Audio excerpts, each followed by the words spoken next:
Уфа. Таджикский студент спас тонущего мальчика ценой жизни. В России мигранты будут находиться под тотальным контролем. Таджикистан. Рабочим задерживают зарплаты. Благое намерение было, так что умер как герой. Очередной таджикистанец ценой собственной жизни спас человека в России. В Уфе, спасая ребенка, погиб 18-летний студент из Таджикистана Хаджимурат Каландаров. Трагедия произошла на реке Белой. Каландаров вытащил из воды тонущего мальчика, но сам не смог выбраться на берег. Сообщается со слов очевидцев, что когда Хаджимурат заметил тонущего ребенка, сразу бросился в воду и вытолкнул на берег мальчика, однако самому спастись ему не удалось. В ближайшее время его тело отправят спецбортом на родину в Таджикистан. Близкие Хаджимурата считают, что он погиб как герой. И когда приехали сотрудники полиции, все разбежались. И вот его друг подумал, что он тоже куда-то ушел. Он ждал его там, потому что ничего в воде никто не заметил, что он тонул. 18-летний Хаджимурат Каландаров приехал учиться из Таджикистана в столицу Башкортостана Уфу.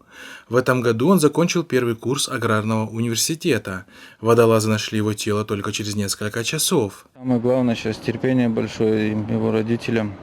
Напомним, что Хаджимурат Каландаров далеко не первый выходец из Таджикистана, который совершил в России героический поступок, рискуя или жертвуя своей жизнью.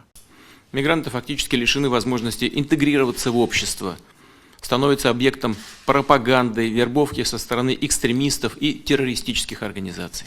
Однако власти России публично говорят только о преступности со стороны трудовых мигрантов, в то время как шовинистически настроенные российские СМИ часто не привлекают внимания к таким историям, не упоминая национальность героя.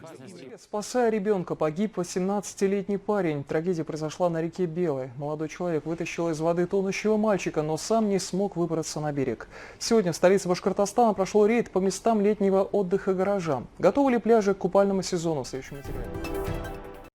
Правительство России объявило о внедрении до 2025 года системы единого контроля над трудовыми мигрантами, который предполагает создание единой базы данных мигрантов, приезжающих в страну учиться или работать. Об этом сообщается на сайте МВД России.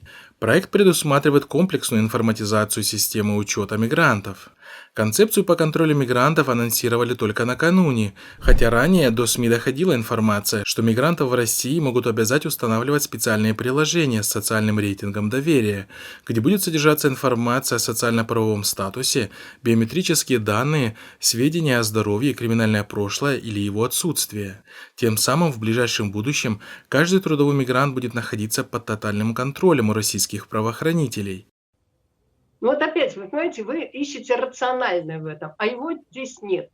А есть нечто иррациональное. И я часто сталкивалась, имея дело с достаточно высокопоставленными персонами нашей власти, что действительно они этим страхом заражены. Эксперты отмечают, что кроме всех прочих причин, по которым российские власти так обеспокоены трудовыми мигрантами из Центральной Азии, которые наводнили российскую столицу и регионы, это беспокойство за местных мусульман из оккупированных когда-то мусульманских регионов Поволжья, Урала и Сибири.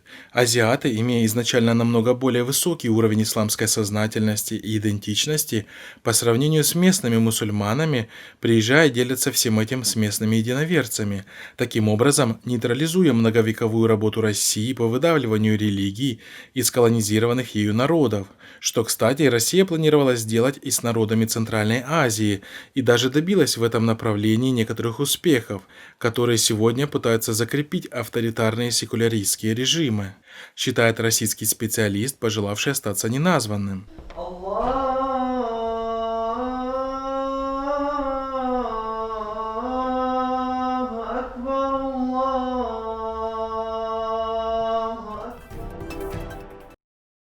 В начале июня в нескольких таджикских СМИ появилась информация о задержке по выплате заработной платы со стороны таджикских работодателей.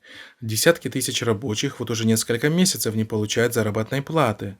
Так, например, работники компании Talco Chemical, расположенной в Яванском районе Хатлонской области, пожаловались журналистам на то, что уже на протяжении 5 месяцев они не получают заработную плату и оказались в плачевной финансовой ситуации. Об этом пишет радио Азади. Компания производит криолит, фторид алюминия, коагулянт и серную кислоту для нужд алюминиевой компании «Талко». Представитель компании Talco Chemical сообщил, что сложившаяся ситуация напрямую связана с экономическим положением предприятия и при этом добавил, что часть зарплаты сотрудников уже выплачена. Джавидон Юсуфзада, работник одного из цехов Talco Chemical, сообщил журналистам, что официально обратился к руководству после 5 месяцев ожидания заработной платы, но там ответили, что денег нет. По его словам, он также обратился к председателю района и прокуратуру Явана за содействием решения этого вопроса. Но все старания пока тщетны. Юсуфзада сказал, что около 100 работников цеха также не получили зарплату. Один из его сотрудников, Шахриёр Бобоев, сообщил, что ему пришлось взять денег в долг, чтобы прокормить семью. «Я получаю 2000 самани в месяц. Этого мне хватало, чтобы прокормить семью, но на протяжении 5 месяцев я не получил ни копейки», добавил собеседник. Саади Джабборов, заместитель начальника одного из цехов Talco Chemical, сказал, что при этом ежемесячно компания выплачивает своим сотрудникам по 300-400 самани, или же $30-40, чтобы они не остались совсем без денег. Работники, в свою очередь, говорят, что этих денег хватает только на дорожные расходы. جناب عالی این رو در نزد ما وظیفه گذاشتن که صنعتی کنونی با سرعت تاجیکستان رو باید هرچی تیزتر زودتر با جای کاری نو تشکیل کردن مال و محصولات نو. Следует отметить, что сотрудники Talco Chemical далеко не единственные, кто не получает в полном объеме или не получает вообще заработную плату в последнее время. Так, например, в последнее время поступила информация о задержках и урезании зарплаты в различных ведомствах и бюджетных учреждениях. В том числе поступали жалобы от учителей, врачей и других бюджетников.